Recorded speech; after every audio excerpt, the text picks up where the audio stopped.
Hello and welcome to this video, and in this video I'm going to be ranking the albums by the Mahavishnu Orchestra from worst to best.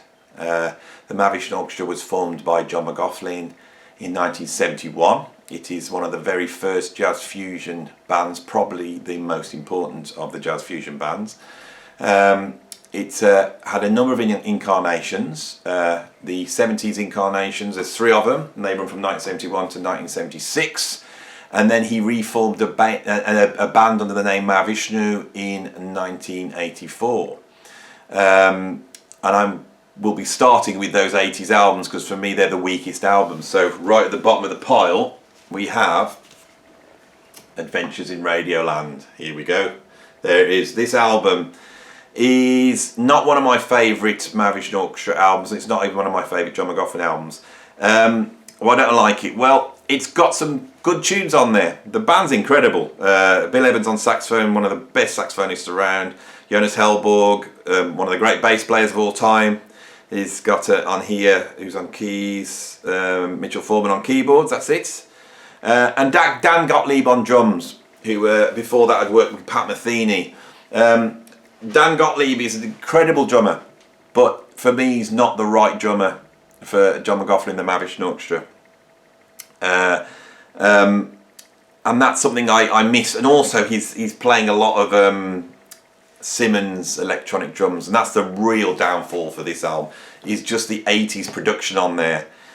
So much gated reverb and loads of DX7 keyboards and loads of Simmons drums, boo boo boo, all through it. It's just horrible.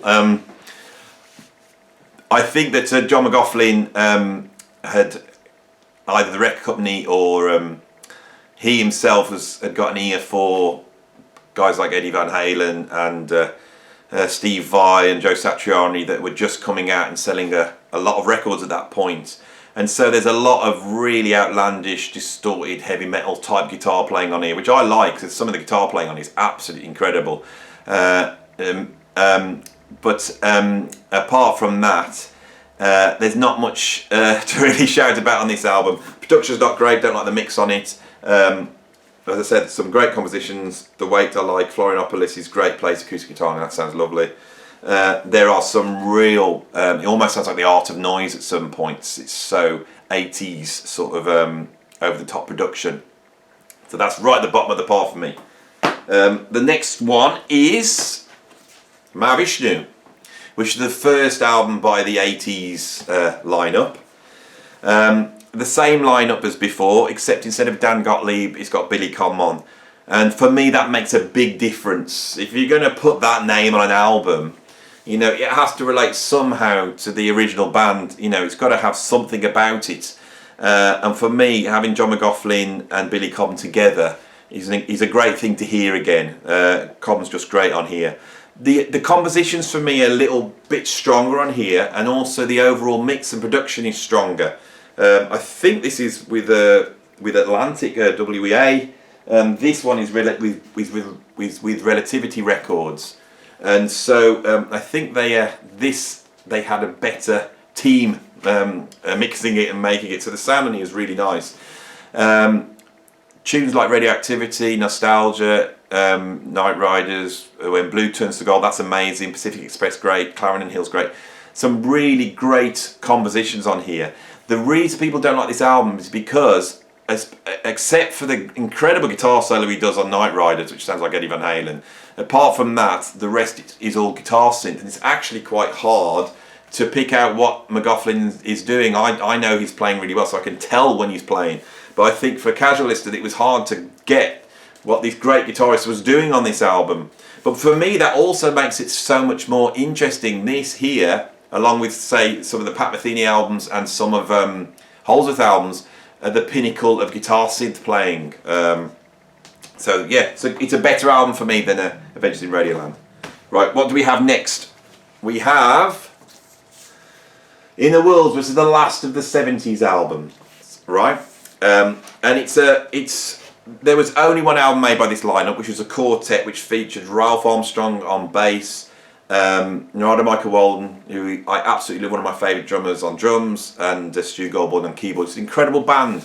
The mix and the sound is absolutely mind-blowing. This album sounds incredible. And it opens up with All in the Family, which is a sort of Santana, but so much more intense than Santana, but this sort of Latin jam, and it all comes tearing in. Really incredible track. And then he goes into Miles Out.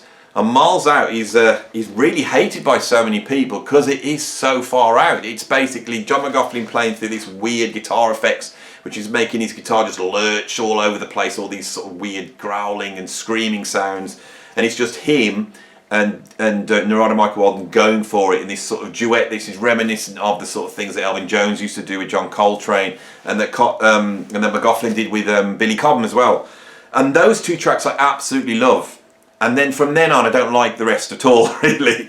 In My Life is a sort of it's got Narada singing, and it's a sort of very acoustic ballady, Indian-y type thing, and then guitar, same thing. Morning Calls is a very short guitar synth experimental thing. The Way of the Pilgrim, that's quite a cool track, it's okay. River of My Heart again is another sort of acoustic-y vocal thing.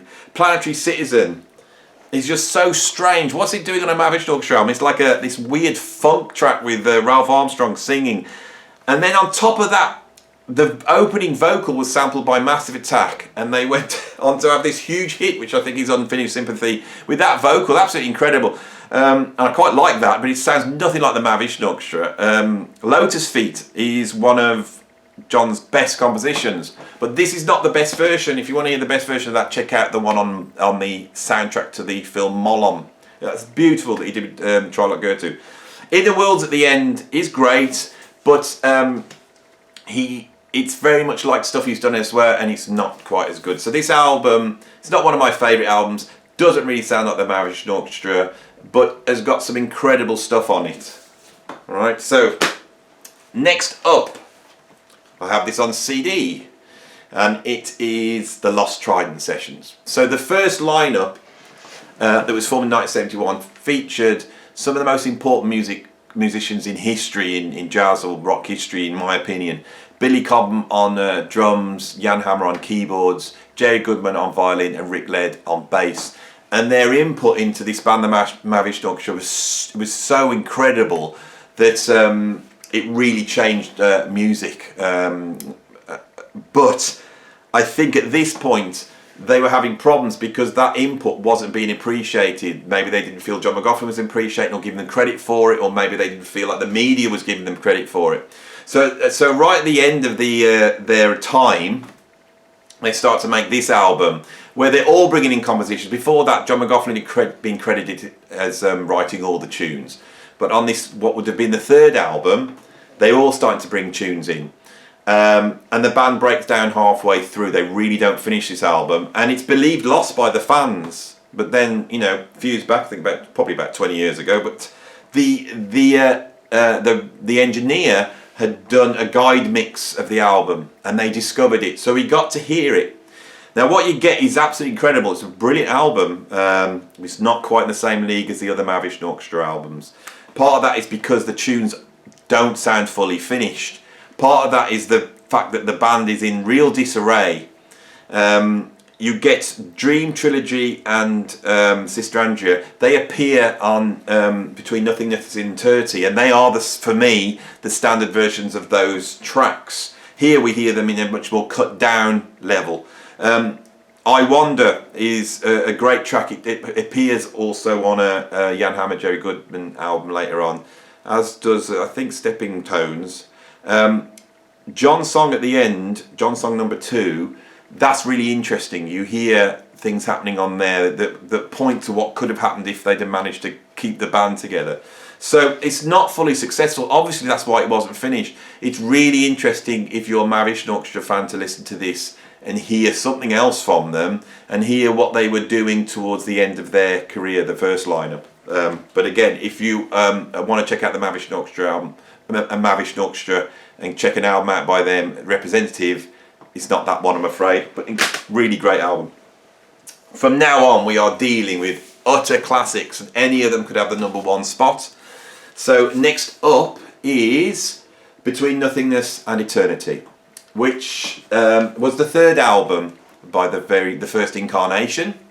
It was recorded live towards the end of their a career, and it features 3 of the songs that are on the Lost Trident sessions, but in this case we hear them much more expanded, a lot more soloing going on.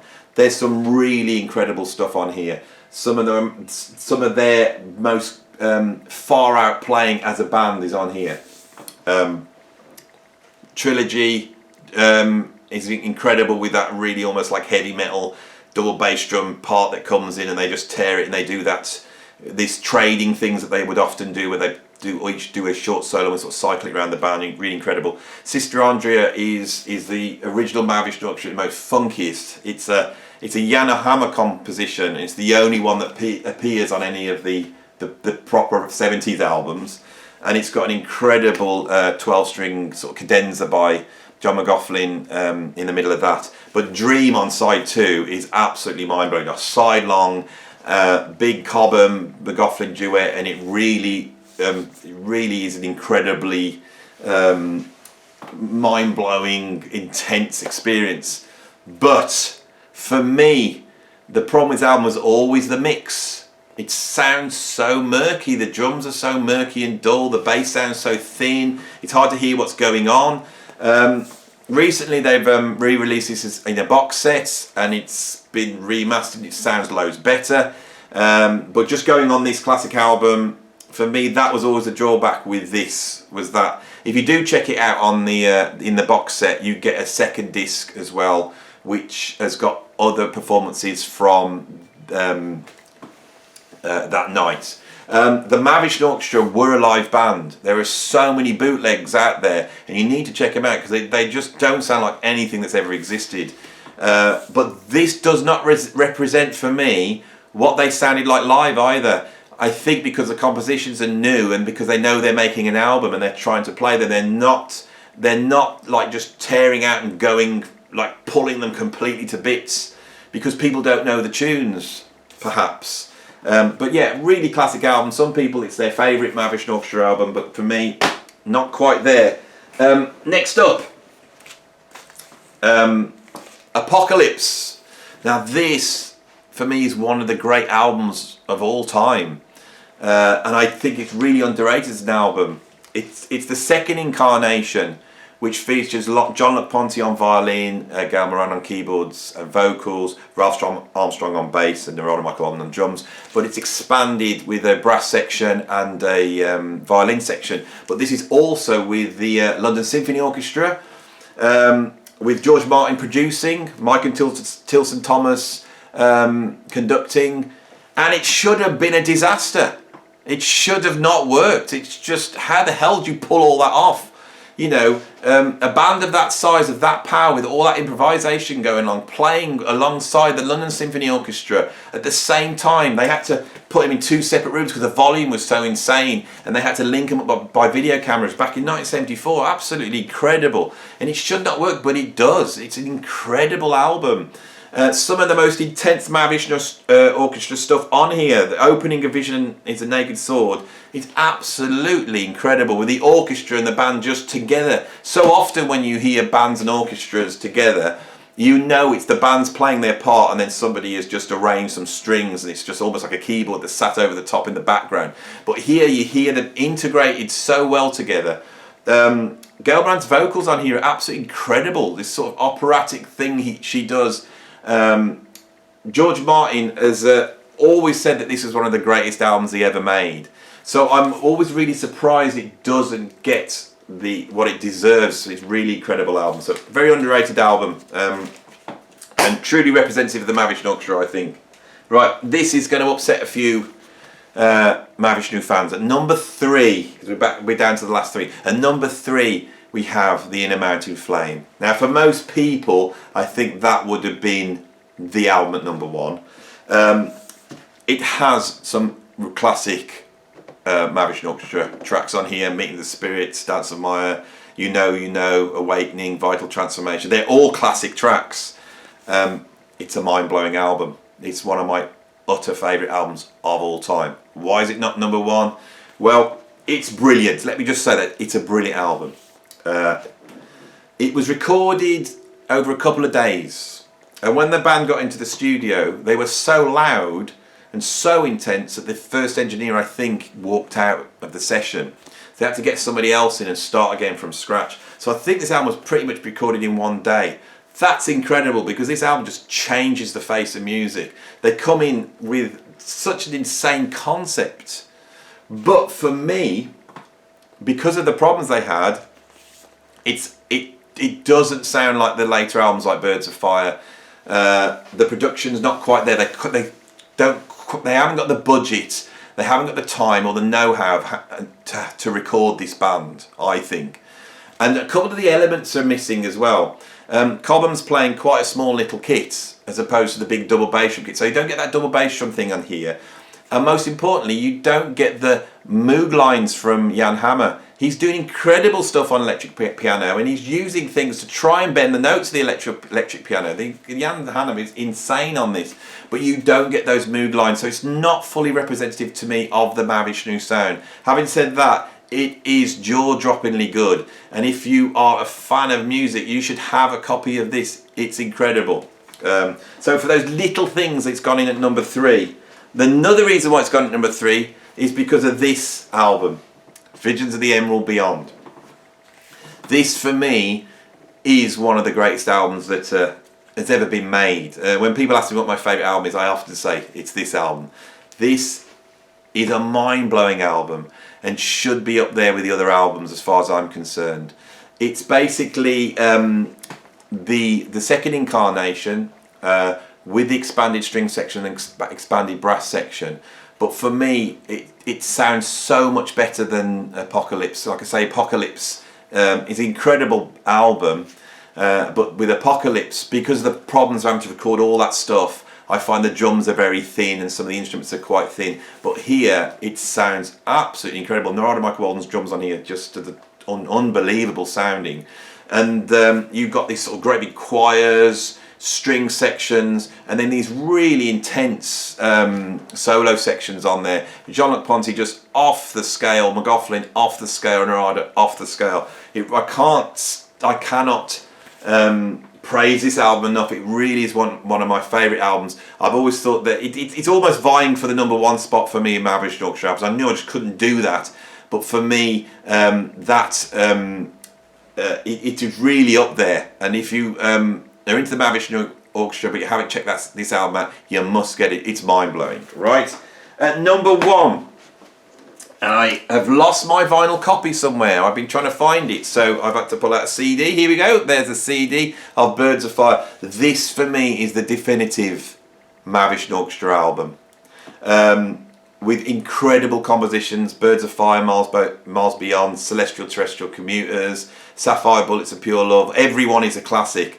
One word, the opening track on side 2, there is nothing like it. Even in the Mahavishnu Orchestra canon, that track is insane, so fast and intense, and the way they do that cycling, soloing around a circle, just gets faster and faster. And then it goes into a drum solo by Billy Cobham, which is just, it's not a drum solo, it's part of the track. Absolutely incredible. Birds of Fire, the opening track, is probably, for me, their greatest moment on record. And you hear all the elements on that track.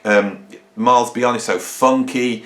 Celestial Terrestrial Commuters just shows a band flat out in 1916. Absolutely incredible. This is the album, for me, number 1 is here. Now, before I go and finish off, there's some honourable mentions, and I'll try and just pull them down here. These are non-Mahavishnu albums, but if you're into the Mahavishnu Orchestra, I think there's a whole bunch of other albums you should check out, but I've just pulled a few out that you might want to check out as well. So, after they split, Jan Hammer and Jerry Goodman made this album like children. Very Mahavishnu Orchestra. I think Jan Hammer doesn't get the credit for really creating the sound of the Mahavishnu Orchestra. He was the one, as well as John, that was listening to indie music, and he was trying to work out how he could play those Indian lines on keyboards, which is why he wanted to bend the notes. And that sound is so integral to the Mahavishnu Orchestra, and you hear it here. This is a great album, and it's lacking the spirituality of the Mahavishnu Orchestra. So it's quite funny as well. There's sense of humour on this, but it's a great album if you're into Mahavishnu that you should check out. Here we go. Love, Devotion and Surrender, just pop that back in. John McLaughlin and Carlos Santana. That for me is like another Mahavishnu Orchestra album. Cobham's on here. I think Jan Hammer's on here as well, but I think he's playing drums. But this is a really intense album. And there's a track on here called The Life Divine, which sounds so much like the Mahavishnu Orchestra album. Sounds like the Mahavishnu Orchestra, and the guitar playing is incredible. And Santana just does some really intense guitar playing, as well as John doing some of the most intense guitar playing. So if you're a fan of the Mahavishnu Orchestra, check that album out. Billy Cobham never got into this wrangling thing with the compositions and the credit, which really pulled the band apart. He was quite happy to go off and make his own album, and this is his first album, Spectrum, which is a classic fusion album. It's like a funky version of the Mahavishnu Orchestra. Tommy Bolin on guitar, absolutely incredible, and that is really one of the most important albums in terms of jazz fusion. If you remember what I was saying about the Mahavishnu Orchestra live, and how I felt that Between Nothingness and Eternity doesn't quite represent what they do live. Well, for me, back in the old days, I knew that because I got this album. And on here, John McLaughlin and Mahavishnu Orchestra, they do a live version of Noonwood Race. And when I heard that, I was like, oh my God, is this what this sounds like live? This is absolutely incredible. That track is now featured on the CD reissue of In a Mountain Flame. But you need to have a listen to that to really hear what this band were like live. And last but not least, I've just thrown in My Goals Beyond by John McLaughlin. Side one is a bunch of acoustic, very influential acoustic tracks. But on side two, you've got these sort of beginnings of the Mahavishnu Orchestra. There's two tracks, piece 1 and 2, which feature Jerry Goodman and Billy Cobham together. So if you're a Mahavishnu Orchestra fan, that is worth checking out. I hope you enjoyed the video. I'll be back doing some more of these in the future. Thanks for listening. As I said, it was only my opinion. Hopefully, if you are new to the Mahavishnu Orchestra, it's inspired you to go and check out some of their albums. And obviously, if you're a big fan, I hope some of my opinions are at least entertaining. And thanks for watching.